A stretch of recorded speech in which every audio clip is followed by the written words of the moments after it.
नमः शिवाय। ॐ नमः शिवाय। शुभं शुभं कुरु नमः शिवाय। कृष्णाय वासुदेवाय हरये परमात्मने प्रणतः क्लेशनाशाय गोविंदाय नमो नमः। सादर जय श्री कृष्ण। स्वागत है आप सभी का एक बार पुनः हमारे कार्यक्रम भागवत कथा। विगत सत्र में हमने श्रवण किया महाराज गोकर्ण जी अपने पिता आत्मदेव को किस तरह उपदेश कर रहे हैं।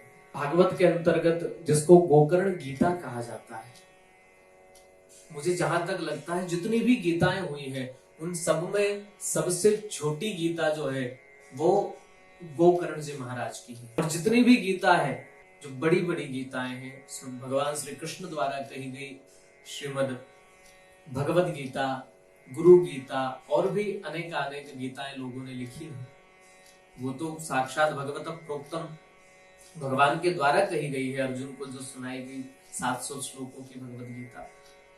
परंतु मुझे जहां तक लगता है कि भगवान ने 700 श्लोकों में जो अद्भुत ज्ञान इस संसार में किस तरह रहा जाए, किस तरह इस संसार से विरक्ति हो, और इन सब विषय में जो भगवान ने श्रीमद् भगवत गीता में वर्णन किया, मुझे लगता है कि गोकर्ण जी ने वही गीता केवल 2 श्लोकों में अपने पिता आत्मदेव को सुनाई है।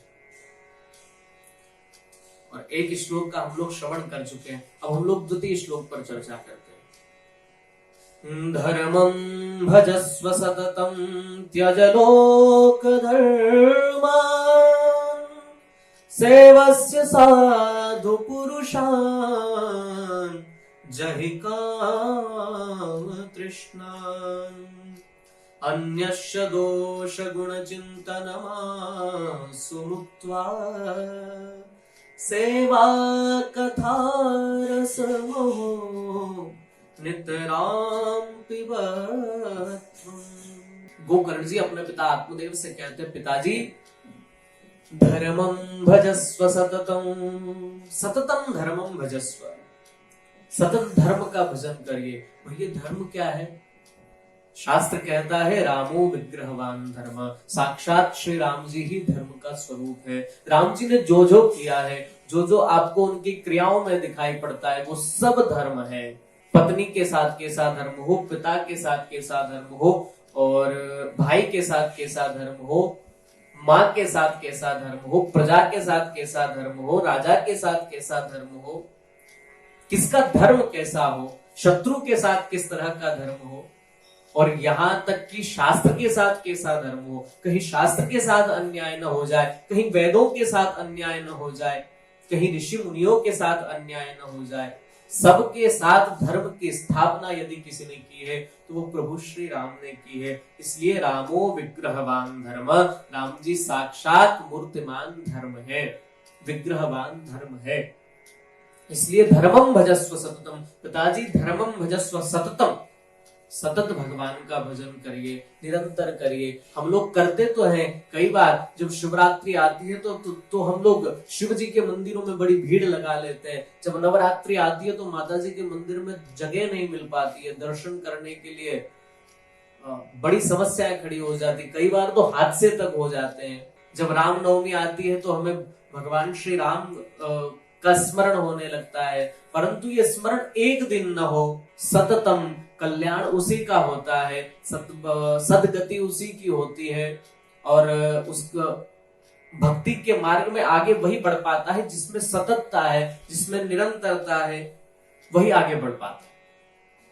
इसलिए धर्मम भजस्व, धर्म को भजिए, श्री कृष्ण को भजिए, श्री राम को भजिए, परंतु सततम, निरंतरम, हमेशा भजिए। एक दिन अच्छा कर दिया तो 10 दिन तो हम बुरा काम करते हैं, वो कैसे उसको कवर कर पाएंगे? हम जानते हैं हमसे दोष रोज होते हैं। जब हम चल रहे होते हैं तो पैरों के नीचे अनगिनत जीव मरते हैं। जब हम श्वास ले रहे होते हैं तो कई सूक्ष्म जीवाणु सांस के माध्यम से हमारे भीतर प्रवेश करते हैं, वो मर जाते हैं। जब हम दोष रोज कर सकते हैं, जब हम बोलते हैं तो कई बार ऐसा बोलते हैं कि मतलब हर दिन हम लोग ऐसा बोलते ही बोलते, इतनी कड़वाहट हमारी वाणी में हो गई है कि किसी न किसी का दिल हम रोज दुखाते हैं, किसी न किसी को हम रोज अपशब्द कहते हैं, किसी न किसी को हमारे द्वारा रोज पीड़ा होती है, हमारी वाणी के द्वारा तो कभी हमारे कर्म के द्वारा। कायिक, वाचिक, मानसिक 3 प्रकार के दोष हमसे निरंतर रोज बन ही जाते हैं। इस काया के द्वारा जो दोष बनता है उसको कायिक दोष कहते हैं। जब हम चलते हैं तो अनगिनत जीव हमारे पैरों के नीचे आकर मर जाते हैं, या हमारे शरीर के भरण पोषण के लिए जब खेत जोता जाता है तो कितना कष्ट होता होगा, कितने जीवों का घर उजड़ जाता होगा। तो हमसे ये दोष रोज बनते हैं, परंतु हम प्रायश्चित कब कब करते हैं? भजन रोज नहीं होता, प्रायश्चित हम रोज नहीं कर पा रहे। इसका मतलब क्या है? बढ़ कौन सी चीज रही है? हमारे दोष बढ़ते जा रहे हैं। इसलिए सततम, अगर दोष हमसे रोज होता है तो उसका प्रायश्चित भी रोज होना चाहिए, और प्रायश्चित के साथ साथ में निष्काम भजन भी होना चाहिए। प्रायश्चित तो हम कर ही रहे हैं, वो तो हम दोष कर रहे हैं उसका प्रायश्चित कर रहे हैं, परंतु हम स्पेशल क्या कर रहे हैं? सततम, निरंतरम भगवान का भजन होना चाहिए।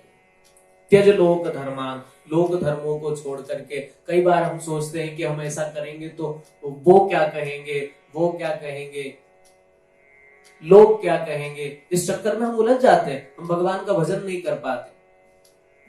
क्यों? जब आप बुरा करने जाते हैं तब ये नहीं सोचते लोग क्या कहेंगे। आप शराब पीने जाते हैं तब ये नहीं सोचते कि लोग क्या कहेंगे। आप किसी के साथ अन्याय कर रहे होते तब नहीं सोचते लोग क्या करेंगे। लोगों की दृष्टि एक तरफ ही बन जाती। जब कुछ धार्मिक करने जाते हैं, कुछ अच्छा करने जाते हैं, संस्कृति से, शास्त्र से, वेद से जुड़ा हुआ कुछ करने जाते हैं, तो उनको बड़ा शर्म आती है। बड़े लोगों को मैं देखता हूं, बड़े तो क्या कहें उनको, उनसे निकृष्ट कोई नहीं हो सकता, परंतु जो कुछ पैसे वाले लोग हैं, जो पाश्चात्य संस्कृति के एकदम गुलाम से हो गए हैं, उन लोगों को तो लगता है कि वेद, पूजन पाठ, ये जो सब है, अरे नहीं नहीं, ये तो बहुत पुराना है, हम तो बहुत मॉडर्न है। अरे भाई क्या मॉडर्न है? पुराने लोगों के जैसा आंख है, नाक है, सिर है, माथा है, वैसा तुम्हारा भी है। रोटी वो भी खाते, तुम भी खाते हो, और उन्होंने ही तो तुम्हें जन्म दिया है ना, तुम्हारे पूर्वज थे पुराने, तभी तो तुम हो।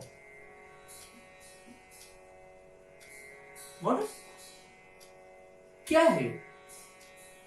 अरे पाश्चात्य देश हमारे यहाँ की संस्कृति पर रिसर्च कर रहे हैं, पाश्चात्य देश हमारे यहाँ की संस्कृति अपना रहे। कई विदेशियों को मैंने ऐसे लोगों को देखा है जो हमारे धर्म को अपना रहे, इसके प्रति उनका रुझान बढ़ता जा रहा है। आप वृंदावन में चले जाइए, आप काशी में जाए, वहां पर देखें जाकर के लोगों का हमारे धर्म के प्रति, हमारी संस्कृति के प्रति कितनी आस्था है। और हम है कि मॉडर्न होते जा रहे हैं। थोड़ा सा पैसा आया, थोड़ी शोहरत मिली, आदमी सबसे पहले जो है पाश्चात्य संस्कृति का गुलाम बनता है। ये नहीं होना चाहिए, बिल्कुल नहीं। धर्मम भजस्व सततम त्यज लोक धर्मान, निरंतर भगवान का भजन करते रहना चाहिए। इसमें किसी ये नहीं सोचना कि लोग क्या कहेंगे। एक बड़ा सुंदर हिंदी का गाना है ना, कुछ तो लोग कहेंगे, लोगों का काम है कहना, तो उनका काम है, वो कहते रहते हैं पिताजी धर्मम भजस्व सततम त्यज लोक धर्मान, धर्म को सतत भजिए, निरंतर भगवान का भजन करिए। एक दिन 2 दिन की बात नहीं है। जिस प्रकार भोजन रोज आवश्यक है उस प्रकार भजन भी आवश्यक है। जिस प्रकार दोष हमसे रोज बन जाते हैं उस प्रकार परोपकार भी रोज आवश्यक है। रोज किसी पर परोपकार करिए, रोज किसी को का उपकार करिए, रोज किसी के साथ अच्छा करिए। बुरा करने की आपको जरूरत ही नहीं है, वो स्वतः हो ही जाता है कहीं ना कहीं आपसे। इसलिए आप तो केवल अच्छा करने की सोचिए। सेवस्य साधु पुरुषान जहि काम तृष्णा, और क्या करें? सेवस्य साधु पुरुषान जहि काम तृष्णा। पश्चात साधु पुरुषों की सेवा करें। यहाँ साधु से आप ये अर्थ बिल्कुल मत लगा लेना कि जिसने गेरुआ वस्त्र धारण कर रखा है, जिसने बड़ा सा तिलक लगा रखा है, बड़ी बड़ी जटाएं, बड़ी दाढ़ी जिसकी है, या किसी मठ मंदिर आश्रम में रहता वो साधु है। नहीं, साधु एक स्वभाव का नाम है, साधु एक प्रवृत्ति का नाम है। ऐसे की सेवा करो, सेवा कथा रसमहो नितराम पिबत्वम। साधुओं की कथा की सेवा करो, साधुओं की सेवा करो। साधु वो भी हो सकता है जिसके मन में परोपकार समाया हो, चाहे उसने पैंट शर्ट पहन रखे हो, चाहे वो जींस पहनकर घूमता हो, जो परोपकार करता है, जिसकी दृष्टि में समता है, वो सबको एक जैसा समझता है, वो सच्चा साधु है। हमारे यहाँ साधुओं को लेकर लोगों के मन में बड़े बड़े भ्रम है। कुछ लोग सोचते हैं कि जिसके पास बहुत संपत्ति है, जिसके बड़े आश्रम है, वो साधु है। साधु तपस्या के बल से होता है, उसकी परोपकार की तपस्याएं कितनी हैं, वो औरों पर कितने उपकार करता है, वो लोगों के दुख में कितना दुखी होता है, उसको पर पीड़ा जो है उसके निवारण की कितनी चिंता है, उससे साधु का आकलन होता है। वो भगवान के भजन में कितना रत है, उससे उसकी संसार से या उसकी जमीन से, उसकी आश्रमों से, उसकी धन से कितनी विरक्ति है। साधु विरक्त होता है, संग्रही कभी साधु नहीं हो सकता। जिसकी जितनी ज्यादा विरक्ति है, जो जितना ज्यादा त्यागी है, जो जितना बैरागी है, उसकी साधुता उतनी महान है। परंतु हमारा दृष्टिकोण अब बदल गया है। हम लोग सोचते हैं जिसके पास जितने ज्यादा एयर कंडीशन आश्रम है, जिसके पास जितनी ज्यादा लग्जरी गाड़ीज है, जिसको जितने ज्यादा मीडिया के चैनल जो है कवर करते हैं, जिसके पीछे चैनल है, जिसके साथ बड़े बड़े लोग जुड़े हैं, वो उतना बड़ा महात्मा है, वो उतना बड़ा साधु है। ऐसा बिल्कुल भी नहीं है। परंतु हम लोगों में एक ट्रेंड शुरू हो गया है। हम लोग क्या करते हैं, जिसका बड़ा नाम है, जिसका बड़ा प्रचार प्रसार। एक बात मैं आपसे कहूं, मैं बिल्कुल ये नहीं कहूंगा कि जो बहुत प्रसिद्ध है, जो बहुत नामी है, वो सभी लोग गलत हो सकते हैं। ऐसा मेरा कहने का बिल्कुल भी उद्देश्य नहीं है। मेरा कहने का बस इतना प्रयास है कि हर साधु जो बहुत ज्यादा, जिसके पास संपत्ति है, जो संपत्ति में विश्वास रखता हो, जो बड़ी बड़ी मालाएं पहनकर, स्वर्ण की मालाएं डालकर घूम रहा हो, वो वही साधु है 100%। ऐसा मत समझ जाना आप, ऐसा कभी भी नहीं। सच्चा साधु जो होगा उसकी कभी भी प्रचार प्रसार में ज्यादा प्रवृत्ति नहीं होगी। सच्चा साधु आपको आसानी से मिलेगा भी नहीं, आपको उसको बड़ा ढूंढना पड़ेगा। इसलिए सेवस्त साधु पुरुषान, जिसके मन में परहित समाया हुआ है, जो कभी दूसरों का बुरा नहीं चाहता, जो सदैव सेवा के कार्य करता है, ऐसे लोगों की सेवा करिए। कथा रसमहो नितराम पिबत्वम, तथा भगवान की कथा का निरंतर पान करते रहिए। इस तरह पिताजी आप इन सब चीजों को जीवन में उतार लेंगे तो आप जहां पर हैं वहीं सर्वत्र सर्वदा सुखी है। और इस प्रकार जब उपदेश किया गोकर्ण जी महाराज ने अपने पिता को, तो आत्मबोध हो गया और वन में चले गए। वहां जाकर श्रीमद् भागवत के, इसी श्रीमद् भागवत के 10वें स्कंद का पाठ करते करते कब परमात्मा ने हाथ पकड़कर अपने धाम में बुला लिया पता ही नहीं चला। सहज मुक्ति हो गई, सहज परमात्मा के चरणों में जाकर के आत्मा उनकी विलीन हो गई। और इधर जब पिता आत्मदेव घर छोड़कर चले गए तो धुंधुकारी ने मां पर अत्याचार आरंभ कर दिया, क्योंकि दुराचार की आदत पड़ गई थी और दुराचार के लिए धन तो चाहिए, कहां से लाए। पिता तो चले गए, दौड़कर मां के पास पहुंचा, मां जल्दी से बताओ पिताजी धन सारा कहां रखकर चले गए। अभी तक तो थोड़ा अंकुश था, परंतु अब वो भी समाप्त हो गया। मां ने कहा बेटा घर में बचा क्या है, घर के बर्तन तक तुमने बेच दिए अपने दुराचार के चक्कर में, अपनी विलासिता के चक्कर में, अब घर में कुछ नहीं है। तो दौड़ता हुआ चूल्हे के पास गया, जलती हुई लकड़ी लेकर क्या कहने लगा, जल्दी से बताओ कहां छुपा करके रखा है, वरना इस जलती हुई लकड़ी से मैं तुम्हें मारूंगा। मां डर गई धुंधुकारी के इस कृत्य से। इसकी मां धुंधली बड़ी दुखी हुई और डर भय के मारे रात्रि में ही घर से भागी और ध्यान रहा नहीं, एक अंधकूप में, कुएं में जाकर गिर गई, उसका भी प्राणांत हो गया। अब बचे घर में गोकर्ण जी महाराज। गोकर्ण जी ने मन में विचार किया, भैया पिताजी भी चले गए, माताजी भी चली गई, अब तो अपनी बारी है, इससे अच्छा है कि मैं पहले ही घर से निकल लूं। जो समझदार व्यक्ति होता है वो समस्या के आने का इंतजार नहीं करता, वो दूर से ही उसको देख लेता है कि भविष्य में ये समस्या आने वाली है, वो उससे पहले ही उसका निराकरण ढूंढ के रखता है। गोकर्ण जी धुंधुकारी के पास जाकर कहने लगे, भैया यदि आपकी आज्ञा हो तो तीर्थ यात्रा कराऊं, मेरा बड़ा मन है तीर्थों में दर्शन करने का, तीर्थ यात्रा करने का। धुंधुकारी तो चाहता ही था कि मुझे एकांत मिले ताकि अपनी विलासिता को और बढ़ा सकूं, मैं अपने दुराचार को और व्यापक तरीके से कर सकूं, फिर मुझे किसी का बिल्कुल भी किंचित भी बंधन न हो। यद्यपि बंधन तो उसने किसी का नहीं माना, परंतु फिर भी एक थोड़ा उसको संकोच रहता था घर में। वो तो यही चाहता था, उसने कहा आप जरूर जाइए। देखो जो सुधर सकता है वो दिख जाता है कि सुधर जाएगा, परंतु कई बार हम लोग ऐसे लोगों से माथा पीटते रहते हैं जिनमें कोई आसार नहीं होता। गोकर्ण जी समझ गए ये सुधरने वाला नहीं है, यहां अपना समय जो है वो हम व्यर्थ गवा रहे। गोकर्ण जी महाराज वहां से उठकर तीर्थ यात्रा की ओर चल दिए। आगे धुंधुकारी के जीवन में क्या हुआ इसको हम लोग अगले सत्र में श्रवण करेंगे। तक आप सभी को सादर जय श्री कृष्ण।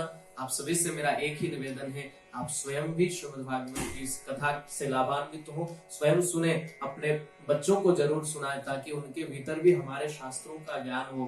किस तरह माता पिता की बात न मानने के कारण और किस तरह उनके जीवन में कैसे कैसे समस्याएं कब कब आ सकती है। भागवत जो है ये समाज का दर्पण है, ये आईना है, ये आपको प्रत्येक समस्या दिखाती है। जब आप इसके सामने खड़े होते हैं, जब आप कांच के सामने खड़े होते हैं तो कांच आपको एकदम आप जैसे हैं वैसा दिखाई देता है, उसमें वो आपको दिखा देता है, वो किसी की शर्म नहीं करता, वो किसी से मुलाजा नहीं रखता।